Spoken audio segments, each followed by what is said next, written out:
नमस्कार दोस्तों, इस वीडियो में हम जानेंगे कि कैसे भारत के प्राचीन विज्ञान को देखकर वैज्ञानिक भी हैरान हो जाते हैं। ऐतिहासिक स्रोतों से ज्ञात होता है कि प्राचीन भारत में विज्ञान का विकास तब हो चुका था जब विश्व के अन्य देशों में विकास का क्रम शैशवावस्था में था। प्राचीन भारत के लोगों में विज्ञान के प्रति गहरी रुचि थी।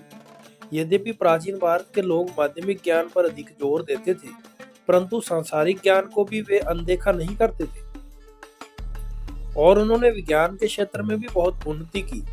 उपनिषद में उल्लेख है कि प्राचीन भारतीय लोग ज्ञान प्राप्त करने के लिए बहुत उत्सुक रहते थे। दोस्तों, वीडियो में आगे बढ़ने से पहले चैनल को सब्सक्राइब करके बेल आइकन दबाना मत भूलिएगा, क्योंकि यह बिल्कुल फ्री है और इससे हमें बहुत मदद मिलती है। वायु स्थिर क्यों नहीं रह सकती? मनुष्य का मस्तिष्क विश्राम क्यों नहीं करता है? पानी क्यों और किसकी खोज में बहता है और इसके बहाव को एक मिनट के लिए भी क्यों नहीं रोका जा सकता? इन सब वैज्ञानिक जिज्ञासाओं के कारण ही प्राचीन समय में भारत के विद्वानों ने इस पर रिसर्च करना शुरू कर दिया था। प्राचीन भारत में नक्षत्र विज्ञान बहुत विकसित हुआ। वैदिक साहित्यों में ऋतुओं को प्रमुख रूप से 5 भागों में बांटा गया है: बसंत, ग्रीष्म, वर्षा, शरद और हेमंत शिशिर ऋतु। प्राचीन भारत में 5 ग्रहों तथा 27 नक्षत्रों के विषय में भी जानते थे। यद्यपि अथर्ववेद ने ग्रहण का धार्मिक रूप में वर्णन किया है, परंतु ऋग्वेद यह बताता है कि चंद्रमा सूर्य के बीच में आ जाता है, तब यह स्थिति भी बनती है। लागदा, जो कि वृद्धा गर्ग के समकालीन थे, जिन्होंने याजमा, ज्योतिषा और पाराशर लिखी, उल्लेखनीय है कि वृद्धा गर्ग का नाम महाभारत में 2 बार आता है। ऐसा माना जाता है कि वह मुक्ति में एक स्थान पर रहते थे और समय और गति का ज्ञान प्राप्त करते थे। चारों ओर नक्षत्र का भी अध्ययन करते थे। 476 ईस्वी में पैदा हुए नक्षत्र विज्ञान के प्रसिद्ध विद्वान आर्यभट्ट प्राचीन भारत में नक्षत्र विद्या में अपना बहुमूल्य योगदान देते थे। उनकी रचना आर्यभट्टीन है, जिसमें उन्होंने पृथ्वी के अपनी धुरी पर घूमने का सिद्धांत का प्रतिपादन किया। आगे वे अपने ग्रंथ में सूर्य और चंद्रमा की गति में बारे में भी विचार पूर्वक चर्चा करते हैं। आर्यभट्ट के बाद भी नक्षत्र विज्ञान काफी उन्नत हुआ। आर्यभट्ट के शिष्य लतादेव भास्कर प्रथम ने भी इस क्षेत्र में योगदान दिया। आर्यभट्ट के शिष्य भास्कर प्रथम के द्वारा रचित ग्रंथ लघु भास्कर्य एवं महाभास्कर्य में खगोल विज्ञान के विषय में अनेक जानकारी प्रस्तुत की है। इसके अलावा वराहमिहिर एक अन्य खगोल शास्त्री थे जो महान प्राकृतिक विज्ञान के विषय में खोज करते थे। उनकी सर्वप्रसिद्ध रचना पंच सिद्धांत अत्यंत ही महत्वपूर्ण मानी जाती है। इन्होंने पुराने आर्य सिद्धांत को आधुनिक बनाया था। दूसरे नंबर पर चिकित्सा विज्ञान भी बहुत विकसित था। यूं तो वैदिक काल से ही भारतीय चिकित्सा पद्धति अपनाई गई थी, परंतु उसका वास्तविक विकास चरक एवं सुश्रुत के द्वारा संभव हुआ। उन्होंने चिकित्सा विज्ञान पर महत्वपूर्ण 2 ग्रंथ लिखे थे, पहला चरक संहिता तथा दूसरा सुश्रुत संहिता। ये ग्रंथ अथर्ववेद के 1000 वर्ष बाद रची गई। चरक संहिता बौद्ध कला से भी पूर्व की है।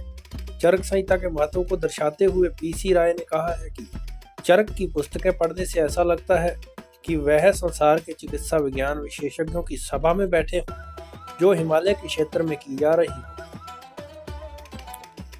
वहीं दूसरी ओर सुश्रुत संहिता चरक संहिता की अपेक्षा अधिक नियमबद्ध और वैज्ञानिक है। इसे आधुनिक माना जाता है। चरक संहिता ने दवाओं के विषय में ज्ञान दिया है, जबकि सुश्रुत संहिता में शल्य क्रिया के विषय में भी जानकारी दी गई है। तीसरा आता है रसायन शास्त्र। भारत के सबसे बड़े रसायन शास्त्रियों में पतंजलि सबसे महान, जो कि बौद्ध भिक्षु पाणिनि और नागार्जुन के समालोचक माने जाते हैं। नागार्जुन कीमियागिरी के दूसरे महान रसायन शास्त्री हुए हैं। नागार्जुन, जो कि पहले रसायन शास्त्री थे जिन्होंने पारे का प्रयोग 10 औषधि में कजली बनाने का प्रयोग किया। उन्होंने आसव बनाने की और भस्म बनाने की कला खोज निकाली। चीनी यात्री वेनसांग बताते हैं कि नागार्जुन औषधि तैयार करने के विषय में योग्यता रखते थे, जिससे उसके सेवन से मनुष्य लंबा जीवन व्यतीत कर सकता था। यजुर्वेद में भी लोहे, टीन और रंगा का वर्णन आया है। छंदोग्य उपनिषद में उल्लेखित है कि प्राचीन भारतीय मिश्र धातु बनाना भी जानते थे। फारस के लोगों के अनुसार भारत की तलवार प्रसिद्ध थी, जो कि स्टील आदि से बनाई जाती थी। इसके अलावा तेज रंग तैयार करने और रंगने की कला जानते थे। साबुन बनाना और बंदूक का पाउडर बनाना भी जानते थे। प्रसिद्ध यात्री अल ब्रूनी ने भी बहुत सराहा है। वे लिखते हैं कि भारतीय एक प्रकार का विज्ञान जानते थे जो कीमियागिरी के समान ही था। इसे वे रसायन नाम से पुकारते थे। गणित शास्त्र में भी भारत का बहुत बड़ा योगदान है। सबसे पहला महान गणितज्ञ आर्यभट्ट है, जिनकी कृति के विषय में हम पूर्व में परिचित हो चुके हैं। आर्यभट्टीय खगोल शास्त्र पर एक महान कृति होने के अतिरिक्त अंकगणित की भी महान कृति थी। इस ग्रंथ में उन्होंने अंकगणित और रेखागणित का उल्लेख किया है। छंदोग्य उपनिषद के अनुसार जिस प्रकार से मोर के सिर पर चंद्रिकाएं होती हैं, सांप के फन पर मणि होती है, उसी प्रकार से सब विज्ञानों में गणित विज्ञान है। यज्ञ आदि करने में गणित का ज्ञान अत्यंत आवश्यक है। प्रत्येक यज्ञ की वेदी का आकार व उसका माप निर्धारित होता है। ब्रह्मगुप्त दूसरे खगोल शास्त्री थे जिन्होंने गणित पर अपना योगदान दिया। इसके अलावा भौतिक शास्त्र में प्राचीन भारत में अधिकांश अध्यात्मवाद के विभिन्न विद्यालयों में परमाणु विचारधारा में विश्वास रखने का योगदान बहुत बड़ा है। Professor A.L. वाशम बताते हैं कि भारतीय परमाणु विचार यूनान के प्रभाव से मुक्त था। परमाणु की एक विचारधारा की शिक्षा या कूफा कल्वपाना ने दी, जो कि युद्ध का समकालीन था।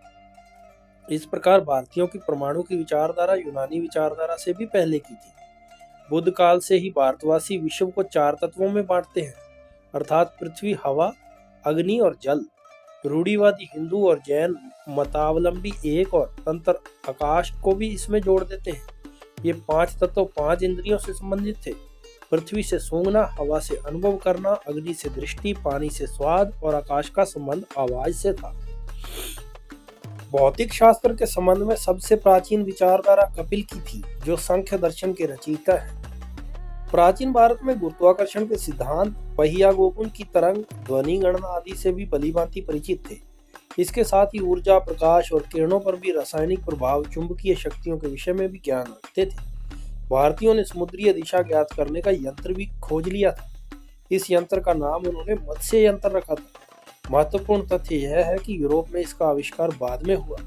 चुंबकीय चट्टान के कारण लोहे की जहाज डूब न जाए, इसके लिए बोझ जैसे लेखकों ने लोहे का जहाज बनाने में इसका प्रयोग न करने का विचार दिया था। तो दोस्तों, आज की वीडियो में इतना ही। आपको हमारी वीडियो कैसी लगी हमें कमेंट करके जरूर बताएं, और अगर आप चैनल पर नए हैं तो चैनल को सब्सक्राइब करके बेल आइकन जरूर दबाएं।